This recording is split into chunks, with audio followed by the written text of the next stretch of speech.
Hello students, dictation 5 second बाद शुरू होगा।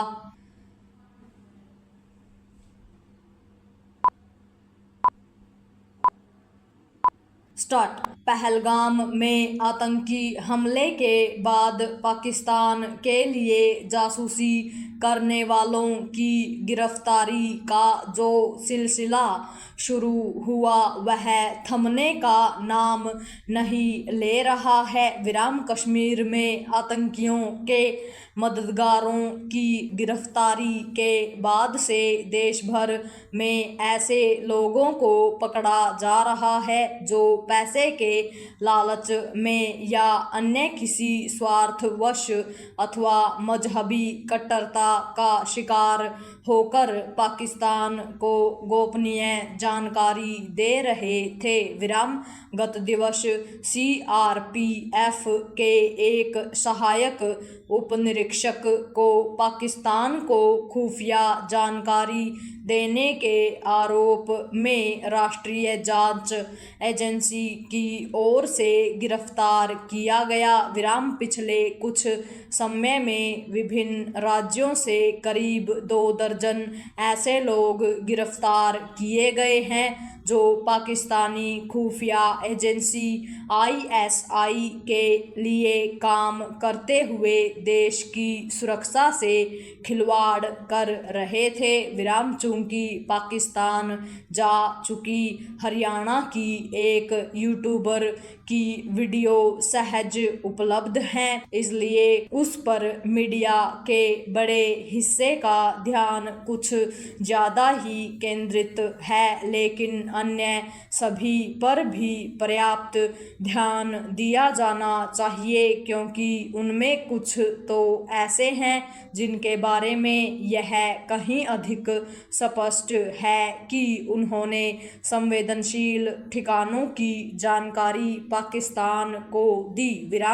यह समझ आता है कि कोई नादानी में ISI के चंगुल में फंस जाए और फिर उससे निकल न पाए, लेकिन अब तो यह साफ दिख रहा कि कई गिरफ्तार लोग पाकिस्तान उच्च आयोग के अफसरों और ISI एजेंटों को सब कुछ जानते हुए भी देशघाती जानकारी दे रहे थे।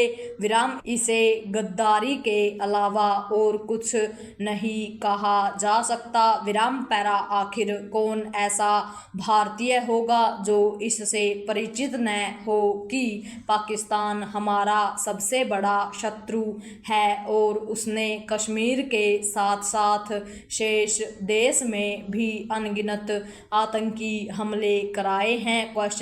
जब कोई जासूसी करने के आरोप में गिरफ्तार होता है तब तो खूब शोर होता है, लेकिन उसे कब कितनी सजा हुई यह कम ही पता चलता है।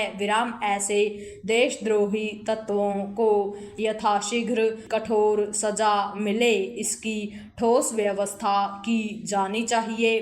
इसके साथ ही लोगों को लगातार सचेत भी किया जाना चाहिए कि देश के भीतर बाहर सक्रिय पाकिस्तानी एजेंट किस तरह अपने जाल में फंसाते हैं। लोगों को शत्रुबोध की सीख देने के साथ ही यह बताया जाना चाहिए कि दोस्ती, लालच या फिर मजहब का हवाला देकर कोई संवेदनशील जानकारी मांगी जाए तो तुरंत सचेत हो जाएं और पुलिस को सूचना दें।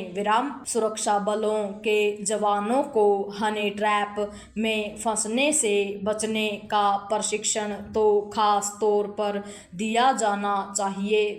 उन्हें इससे भी अवगत कराना चाहिए चाहिए कि ब्लैकमेल होने से कैसे बचें विराम। इसके साथ ही पाकिस्तानी उच्च आयोग के हर कर्मचारी अधिकारी की कड़ी निगरानी होनी चाहिए विराम। वे हर संभव तरीके और यहाँ तक कि वीजा देने का लालच देकर भी लोगों को अपने चंगुल में फंसा रहे हैं पूर्ण विराम।